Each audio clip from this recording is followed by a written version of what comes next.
Sometimes Pokemon are extremely close to being functional in competitive play, but they fall just short. Maybe they're slightly too slow, or they lack some important option that would enable them to hit another important metagame threat. And there are plenty of Pokemon that seem fundamentally good on paper, but just don't function very well within a specific metagame for one reason or another. These unfortunate Pokemon caught in viability limbo are often forgotten. But today, let's explore some examples of competitive Pokemon that almost worked, and how they could be fixed to function a bit better in their respective metagame. However, in more important news, it has been revealed to the public exactly how Magcargo was victorious against Horsey in their 1v1. Not a moment before being struck by the life-threatening Bubble Beam, Magcargo equipped a mysterious piece of red headwear. This activated Magcargo's ultimate transformation, Magcargo Horse Prime, which has the ability Dry Skin, granting a water immunity. Magcargo then utilized the move High Horsepower for a quick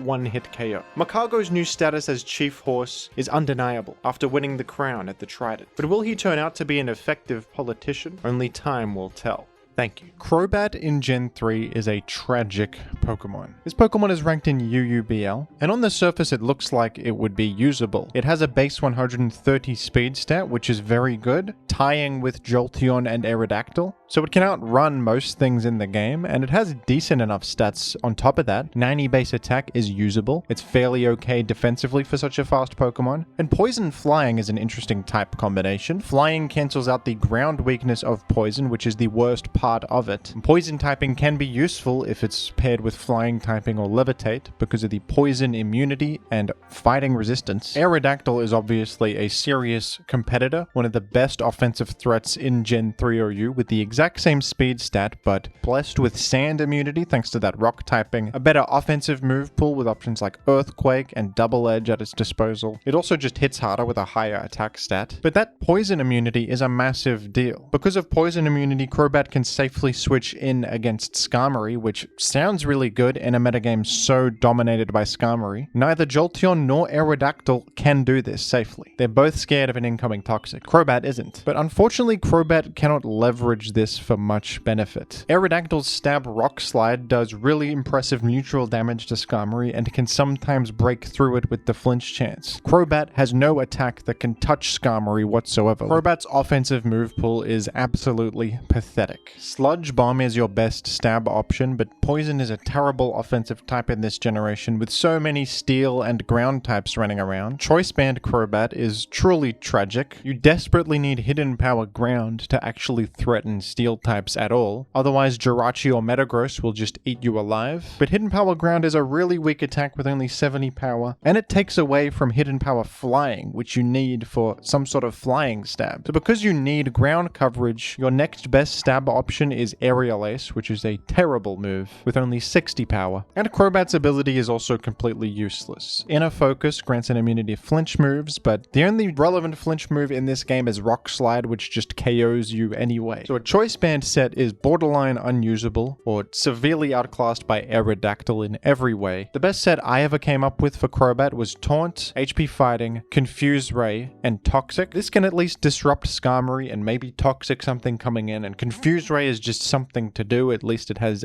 an effect. But of course, if the Skarmory has Drill Peck on it instead of Toxic, it can just wear you down very easily. And Crobat is not the best defensively. An easy way to buff Crobat would be to just give it Earthquake. It doesn't make much thematic sense for Crobat to be able to use Earthquake, but it would really improve this Pokemon's viability if it had something to hit those steel types that give it so much trouble. This would also actually allow it to use Hidden Power Flying, which is a much better stab option than Aerial Ace. Maybe you could also give it Brick Break or some other fighting type attack, so it also doesn't need to spend Hidden Power on fighting coverage for Tyranitar or Blissey. Rock Slide would probably be pushing it on Crobat, but you could give the guy Ancient Power for some sort of rock type attack. And you could change Inner Focus to something with an actual effect. In later generations, Crobat has access to the ability Infiltrator, which doesn't exist in Gen 3, but in later gens it allows you to bypass Substitute and other effects. This would give Crobat some actual value over Aerodactyl, and I don't think it will be too game breaking. Crobat still has a lot of shortcomings, so I would welcome such a change. Give Crobat Infiltrator in Gen 3, and it might be usable. In Gen 4, there was another Pokemon that was on the fringe of OU viability, but not quite there, and that is Dusknoir. Even though Dusknoir is technically ranked in OU, this is an outdated ranking. When Generation 4 was the current gen, Dusknoir was popular enough to be OU by usage. People were using it back in the day. Partially, this is because in the Diamond and Pearl metagame, the Rotom forms were not available yet. The Rotom forms are the best ghost types in Gen 4 and the most commonly seen in competitive, but before these were available, Dusknoir was the next best option as a bulky ghost type. It had some legitimate value over Gengar, the other popular ghost type, for its superior defensive stats and its more physically leaning stats and move pool too. Dusknoir could hold its own against Tyranitar a bit better than Gengar. Dusknoir is not as frail, not as threatened by that crunch and pursuit, and Dusknoir also has super effective options like Earthquake and Focus Punch to threaten Tyranitar more directly. Gengar does have Focus Blast, but this is obviously an inconsistent move with a high chance to miss, and Tyranitar can also outrun Gengar with Choice Scarf or use a Choppleberry to reduce the incoming damage. And when you look at Dusknoir by Gen 4's standards, it looks okay. Very impressive defensive stats and a solid attack stat for the time. But the biggest drawback for Dusknoir in Gen 4's metagame is that the other ghost type options have Levitate, and Dusknoir doesn't. When you are under fire from all this residual damage from hazards, sand, and you have to take multiple hits, without a reliable option for healing, Dusknoir can really be worn down easily, and it is difficult to justify using over the much more sturdy and generally solid Rotom forms. For this reason, if Dusknoir is used at all, it's usually for a more aggressive purpose, taking advantage of its unique physical coverage, rather than trying to stick around long term with it, since it is so easily worn down anyway. A common set uses Kustamp Berry to try to overcome Dusknoir's low speed and get one last hit in with it once it's brought to low health. For this reason, the ability Pressure doesn't really come up ever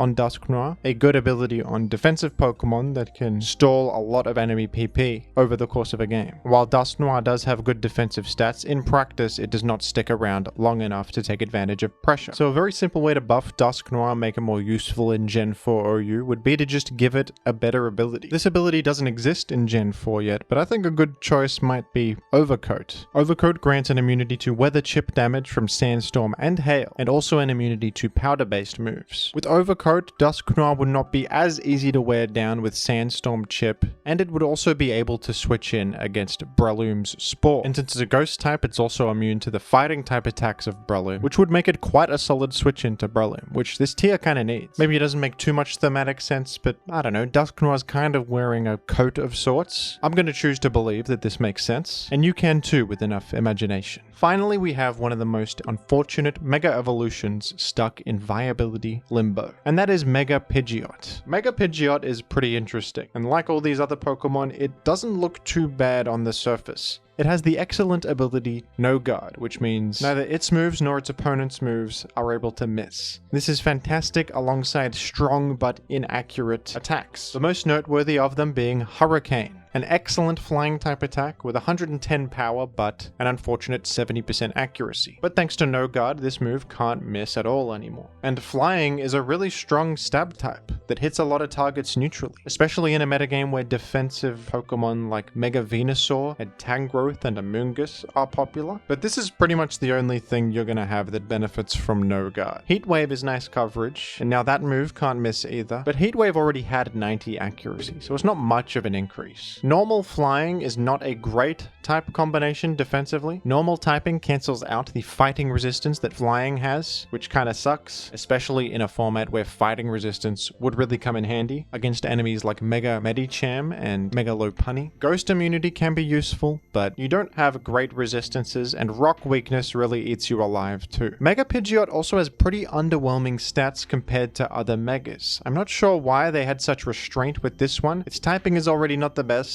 its offensive options are limited, and while No Guard Hurricane is a fantastic combo, you could have given this thing some more bulk, or maybe some more special attack. I mean, take a look at Mega Alakazam by comparison, who has 175 special attack. That's even more than most legendary Pokemon. 150 base speed too. The commitment of a Mega Stone usually means that you want really overpowered stats to make up for it, and Mega Pidgeot's stats are unimpressive compared to other Megas. It's barely worth the item and 1 per team Mega sacrifice. I think to make Mega Pidgeot better, You could give it Focus Blast. This has the risk of being too powerful. A perfectly accurate Focus Blast is a frightening concept, but I think Mega Pidgeot needs it. This will be a significant buff and a fantastic new option for coverage. And I don't think it will be too bad if you gave Mega Pidgeot a buff to its special attack. Maybe just 10 more special attack, up to 145. That would be a significant increase in its damage output. And you could keep its frailty to keep it in check. And it wouldn't be without its drawbacks. This Pokemon is still frail and requires the commitment of the Mega Stone, which you can only have one of per team. It's always a bit unfortunate when Pokemon get stuck in viability Limbo.